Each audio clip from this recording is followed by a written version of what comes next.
kesalahan yang tidak perlu dilakukan gitu. Kita lihat ya, dia terima bola di sini, terus dia passing, tetapi nggak tahu passing ke siapa. Kalau bukan pemain Filipina bagaimana? Bakal di pressing keras.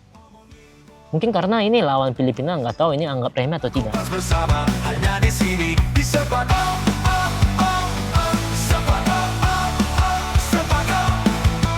Bola kok diomongin. Hai guys, kembali lagi di Sepak Up, bola kok diomongin. Hari ini spesial sekali, hari ini karena saya di Korea, jadi harus rekam sendiri untuk Sepak Up kali ini. Tidak ada yang temanin dan harus saya mandiri untuk episode kali ini. Nah, hari ini aku akan analisa pertandingan timnas Indonesia U23 versus Filipina U23 kemarin di AFF. Apakah seharusnya kita bisa cetak gol lebih banyak? Ya, yuk langsung aja kita bahas ya. Oke guys, kita lihat dulu starting Indonesia ya.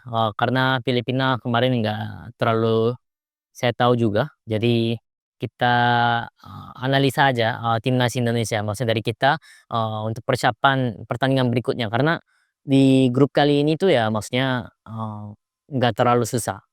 Itu menurut saya. Dan kemarin saya analisa pertandingan Brunei dan kali ini lawan Filipina itu biasa aja kemarin. Jadi mungkin kita analisa tim kita aja dan masih ada lagi masalahnya bukan selesai di sini tapi ada semifinal nanti bakal bisa ketemu Vietnam atau Thailand yang akan lebih berat lagi gitu. Yuk. Jadi di formasi Indonesia itu 4-3-3 dan yang di sini kita perlu lihat mungkin Ferrari di sini nggak ada ya, nggak kelihatan. Mungkin bisa jadi rotasi dan hampir semua pemain saya kenal kecuali nomor 13 Buffon dan juga ada nomor 7 Tony. Selain itu semua kenal. Oh sama ada lagi nomor 11 Arjuna Rizky. Ramat ya, Ramat panggilannya Ramat, Buffon sama Tony aja yang nggak kenal. Tony tapi pernah kita juga pantau pemain tersebut. Dan selain itu semua pada kena. Oke, dan dengan ini head coach baru kan ya, dan ini debutnya pelatih baru Gerrard di AFF kali ini. Oke, kita langsung aja ya. Jadi Indonesia mulai build up di menit-menit awal, tetapi banyak kesulitan untuk build up kemarin tuh di awal-awal. Entah kenapa. Sebenarnya dari Filipina sendiri pun tidak ada pressing ketat dan keras dan bagus, tidak ada sama sekali kelihatan, tetapi Indonesia sangat-sangat sulit untuk build up gitu. Ini mungkin harus dievaluasi dari timnas Indonesia U23 nanti. Tetapi kita lihat ya, Indonesia mulai build up dan Tony passing gerak, passing dan setelah itu dia gerak. Ini sebenarnya momen yang sangat-sangat baik. Tetapi masalahnya kenapa? Setelah dia passing, gerak, terus terima bola lagi, di sini dia salah kontrol. Pemain gelandang itu apa? Sebenarnya distributor bola. Artinya sebagai pinggang harus bisa terima bola dengan baik dan harus passing dengan baik. Mau itu terima bolanya dengan one touch, mau terima bolanya dengan kontrol bola setelah itu kita passing lagi ke depan atau terlepas ke depan. Yang intinya harus kontrol dengan baik. Tetapi itu yang sangat-sangat sayang sekali tidak bisa kontrol dengan baik. Dan akhirnya kehilangan bola. Nah, sebagai pemain gelandang harus bisa kontrol dengan baik, sesempurna mungkin dan kita harus main simple. Itu apalagi di daerah kita. Nggak boleh kita terlalu lama pegang bola. Tapi kalau misalnya kita hilang bola di situ bisa dibilang sangat-sangat bahaya ya. Ya, sangat-sangat bahaya. Ini sudah di menit ke 1, pokoknya hampir menit kedua deh pokoknya. Ini masih di daerah kita terus. Sampai momen ini tuh belum pernah kita datang ke daerah lawan. Nah, kenapa sulit sekali? Kenapa masih di daerah kita terus gitu? Karena susah build up. Nah, ini masalah pemain gelandang kita kalau saya lihat kemarin. Nah, ketika fullback pegang bola, harusnya pemain-pemain gelandang kemana gitu? Kan harus support gitu. Nah, pemain gelandang harusnya support, sorry, bukan ke sini ya. Tetapi mungkin harus minta bola ke antara dan sama juga harus minta bola ke sini ya cepat. tetapi ketutupan dan tidak ada pemain gelandang. Satu lagi yang nggak tahu ya, mungkin di sini ya, tapi tidak ada yang bantu sama sekali. Nah, ketika bola di samping, harus ada pemain gelandang, setidaknya 2 pemain depan mau gelandang harus datang untuk support. Jadi harus ada opsi setidaknya 2, paling banyak 3 atau 4. Ini, mungkin, di sini bisa dibilang masalah Robby. Nah, si Buffon ini passing dan Arkan passing ke antara ini, sangat baik. Tetapi lihat aksinya Robby. Apakah ini, posisi untuk terima bola? Kalau menurut saya bukan. Karena kenapa?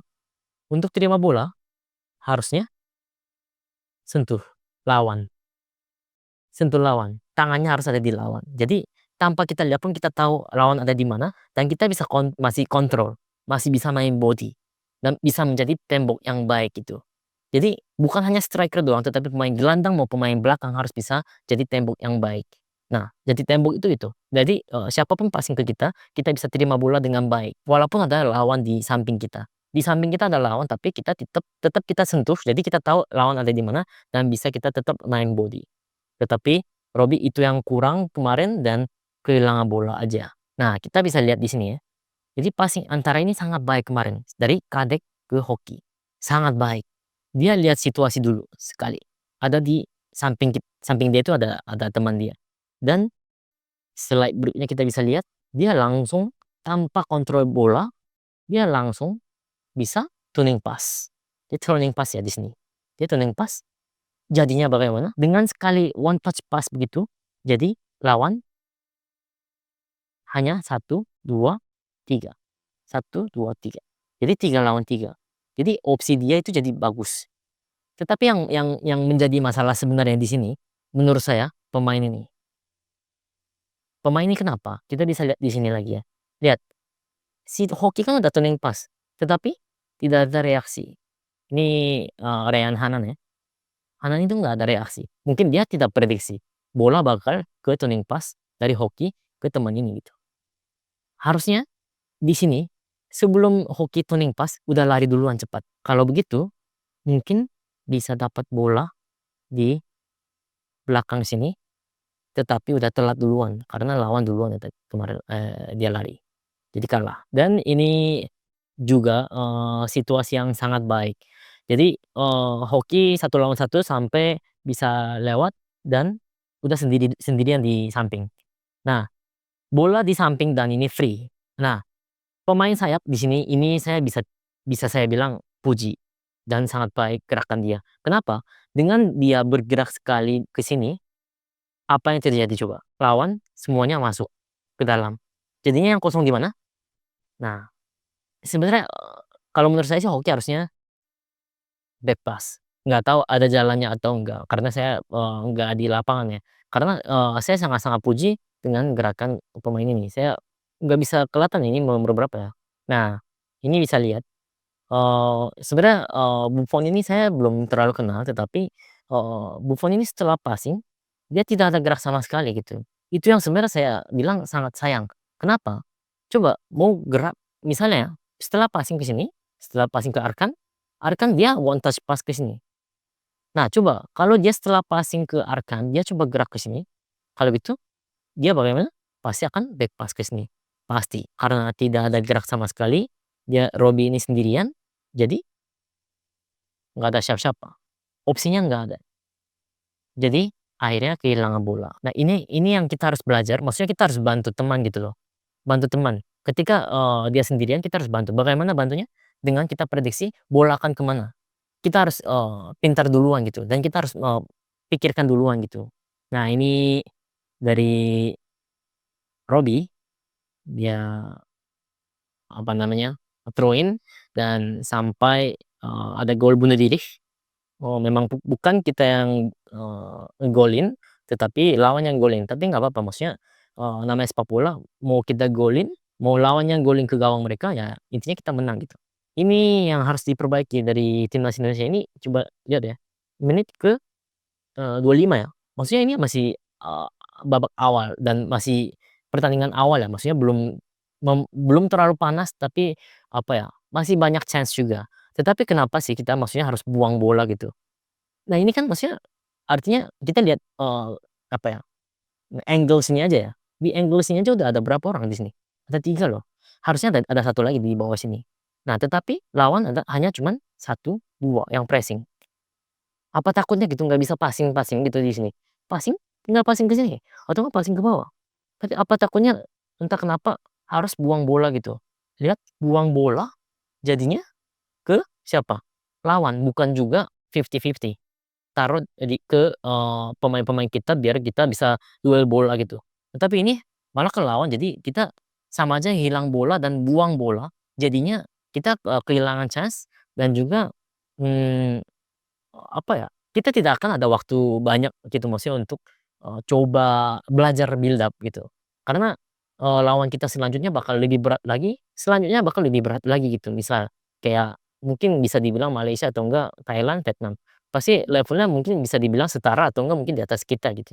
Jadi kita harus belajar dulu maksudnya build up ketika lawannya mungkin setara Filipina atau kemarin seperti Brunei gitu ya. Dan memang babak pertama selesai begitu dan saya lihat kemarin di akhir babak pertama Filipina udah mulai capek. Mereka tuh nggak bisa transisi negatif. Transisi positif itu sedang bertahan, kita ambil bola dan transisi ke menyerang. Tetapi kalau sebaliknya transisi negatif, kita lagi menyerang, terus kehilangan bola, kita harus turun dan kita harus bertahan, itu namanya transisi negatif. Intinya, Filipina sudah mulai capek dan tidak bisa lari untuk transisi negatif. Setelah kehilangan bola mereka nggak bisa turun. Jadi sisa 3, 4 pemain aja di belakang gitu. Jadi babak pertama gitu selesai dan babak kedua itu ada pergantian Hoki sama Raven ya kayak sepertinya. Nah, ini dia maksudnya ya. Jadi kayak gini, harus berani build up. Nah, ini ada lawan bisa passing ke sini. Kan mereka nggak apa ya, nggak terlalu ketat juga pressing-nya. Maksudnya longgar, banyak longgarnya gitu loh, banyak kosongnya gitu. Jadi passing aja, passing tinggal passing ke sini. Kan gampang banget gitu sebenarnya. Ini berapa orang? Satu, satu, 2, 3, 4, 5, 6, 7. Lawan berapa? Satu, 2, 3. Coba 7 lawan 3 masa nggak bisa? Pasti bisa dong gitu. Nah, tapi lihat aksi kedua pemain ini seperti apa. Mereka tidak ada lari dan tidak ada reaksi. Jadinya bagaimana? Memang bola bisa ke depan langsung, tetapi ini berapa lawan berapa? Satu, 2, bisa dibilang 3, 4. Ini satu, 2, paling 3, 4 lawan 3. Tetapi masalahnya pemain di sini tidak ada yang datang gitu untuk support Raven. Nah, jadinya bagaimana? Apa yang terjadi? Raven misal kalah, kan saya sudah sempat bilang ya, maksudnya, kalau bola atas itu pasti 50-50, bola atas. Artinya kita nggak ada yang tahu ini siapa yang dapat heading gitu. Nah, mau siapa yang dapat heading nggak penting sebenarnya, nggak penting banget. Kenapa? Karena yang bakal dapat bukan mereka berdua, salah satu dari 2 ini. Tetapi siapa? Bisa dilihat di sini, yang heading mereka, tetapi yang dapat bola siapa? Yang sekitarnya, support-nya maksudnya bagaimana. Tetapi dari pemain kita sayang sekali tidak ada yang support untuk cari bola kedua. Terus jadi bola siapa kemarin? Jadinya bola lawan. Sangat sayang sekali. Nah, ini kita lihat di sini juga, ini mungkin harus belajar dari timnas Indonesia senior ya. Jadi kiper build up dengan baik, bagus sekali. Hanan terima bola, tinggal bagaimana? Tinggal apa? Tinggal back pass sebenarnya. Karena apa? Karena yang terima bola back pass ini pasti akan lihat depan. Lihat depan ya, bukan lihat belakang seperti yang terima bola Hanan seperti ini ya. Nah, Hanan kan terima bola dengan tidak bisa melihat belakang. Tetapi yang terima back pass ke sini, dia pasti akan bisa lihat ke depan. Jadi dia tahu gitu. Jadi kalau Hanan tinggal back pass, dia bisa passing ke sini gitu. Tetapi itu yang kenapa tidak dilakukan, kan sudah dibilang, harus main simple sebagai pemain gelandang gitu. Harus. Nah, kan sekarang banyak berita bahwa dia kelas dunia dan bisa Liga Korea atau Jepang dan lain-lain. Memang dia jago. Buktinya saat ada Kochen, dia memang sering dipanggil ya. sering dipanggil dan timnas U20, U23 dan juga senior juga dipanggil terus gitu. Karena ya terbukti dia memang jago gitu. Tetapi ada kebiasaan-kebiasaan yang sedikit kurang baik buat dia juga, buat tim juga sebenarnya. Kadang dia kurang fokus, entah apa ya, kita bisa bilang, mmm, antara, sombong, antara, berani, itu sebenarnya beda tipis banget. Itu yang, mungkin dari pemain-pemain Indonesia harus hati-hati. Ya seperti Marcelo ini kan, kayak ditekan terus mungkin sama coach-nya biar dia, bukan ke sombongnya tapi lebih ke beraninya gitu. Nah Harkan juga sama sebenarnya. Nah tapi di sini Harkan melakukan kesalahan memang bukan fatal tetapi kesalahan yang tidak perlu dilakukan gitu. Kita lihat ya, dia, eee, terima bola di sini, terus dia passing, tetapi nggak tahu passing ke siapa, sampai ketik dia lihat ke belakang ada siapa gitu. Ini tahu bolanya jadi ke mana? Bolanya jadinya ke sini, nggak tahu ke siapa. Akhirnya si Kakang ambil bola lagi ke belakang. Coba, ini memang sekarang pemain Filipina. Kalau bukan pemain Filipina bagaimana? Bakal di-pressing keras dan bisa jadi bahaya gitu. Nah, itu yang mungkin kita harus sadar. Mungkin karena ini lawan Filipina nggak tahu ini anggap remeh atau tidak. Dari Arkan juga mungkin. Tetapi, dari ini aja kita belajar dan kita harus, sadar bahwa, kita nggak boleh meremehkan lawan dan juga kita harus fokus, benar-benar fokus selama 90 menit sampai selesai pertandingan ini gitu. Oke, menit ke-70, Victor Detan dan Frankie masuk dan Victor salah satu pemain yang, saya suka juga, sebelumnya. Karena dia, sangat baik gerakan, passing geraknya. Jadi setelah passing gerak, jadi gerakan off the ball itu sangat baik. Nah ini kelebihan dia.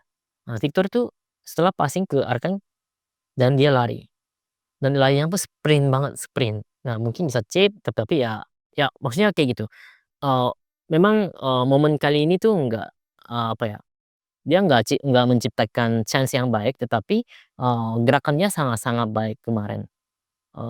Tetapi, mmm, yang menjadi masalah buat dia itu ya finishing dan kontrol bola. Itu yang selalu menjadi masalah.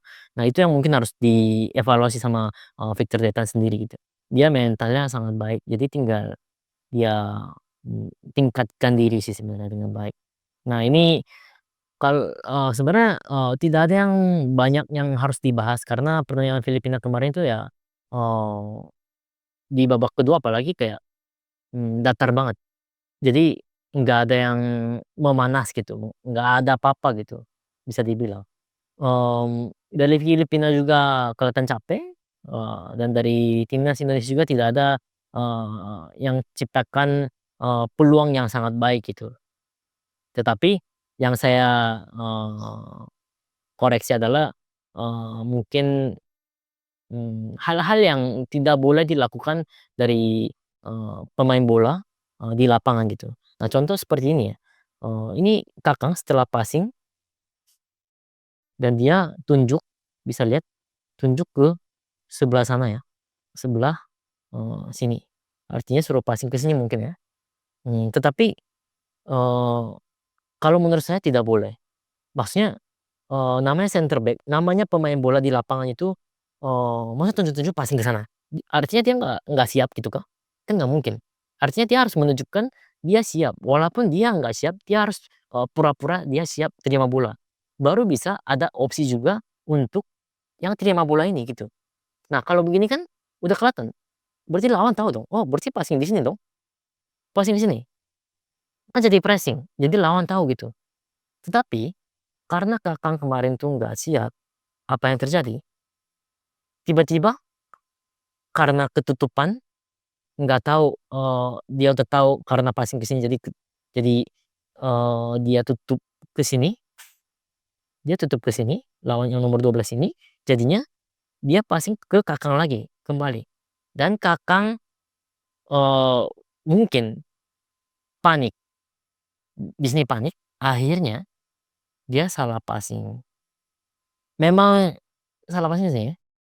Memang bolanya ke sini dan akhirnya bisa, diselamatkan, oleh fullback kanan, tetapi, menurut saya ini hal-hal yang tidak boleh dilakukan oleh pemain-pemain di dalam lapangan. Maksudnya apalagi ada lawan gitu ya, maksudnya di depan itu, tapi dia melakukan hal, passing ke sana. Berarti lawan udah tahu dong, ini nggak siap, jadi kita harus pressing kemana. Nah itu yang kita mungkin harus hati-hati di dalam lapangan. Kita pemain profesional gitu kan ya. Nah itu maksudnya. Oke, jadi analisa saya sampai sini, memang di babak kedua maupun babak pertama sebenarnya tidak terlalu banyak menciptakan peluang yang baik. Mungkin pemain-pemain masih juga perlu adaptasi ya sama taktiknya Gerrard coach, tetapi sampai saat ini sih belum terlalu kelihatan mungkin apa taktik yang dijalani oleh Gerrard coach. Gerrard juga mungkin bisa menunjukkan taktik apa yang dia mau jalani dan jelas, dan bisa intinya bisa menang, dapat poin dan bisa babak ke selanjutnya mau ketemu siapapun harus bisa jelas maksudnya permainannya ya. Jadi untuk AFF kali ini memang semua AFF sama ya, maksudnya nggak perlu kita targetkan juara sebenarnya. Memang oke, kita harus targetkan juara, tetapi maksudnya yang perlu kita tingkatkan itu ya kemampuan dan taktik kita. Bukan kita hanya dapat nama juara aja gitu. Nama juara aja di AFF itu nggak, menurut saya nggak terlalu penting. Tetapi lebih penting adalah dengan kita dapat permainan yang jelas, dengan dapat taktik yang jelas di AFF, kita bisa menuju ke Piala Asia dan juga nanti ada SEA Games gitu. Nah, di situlah kita harus benar-benar targetkan kita harus juara dan kita harus menang setiap pertandingan gitu. Bukan di AFF kali ini, tetapi di AFF kali ini kita harus dapat taktik dan strategi apa yang kita harus jalani, dan juga harus dapat pola permainan yang jelas sebenarnya. Itu yang saya mau bicara sebenarnya. Dan terima kasih, sorry dan hari ini harus syuting di luar dan banyak suara ini itu dan banyak eee, suara burung pula. Jadi minta maaf, soalnya tidak begitu baik untuk hari ini, tetapi untuk episode berikutnya mungkin analisa pertandingan lawan Malaysia nanti akan jadi lebih baik. Terima kasih semuanya, sekian dan inilah yang dibicarakan Sepak Up. Bola kok diomongin. Dah.